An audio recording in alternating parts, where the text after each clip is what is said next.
Yo, yo! Welcome sa kusina ni Sir! Luto na! Kain na!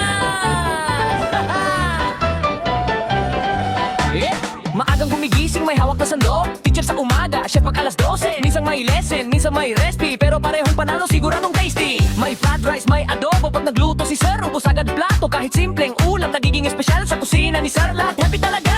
Pag amoy pa lang, sob na agad. Mga kapitbahay napapasilip lahat. Sir,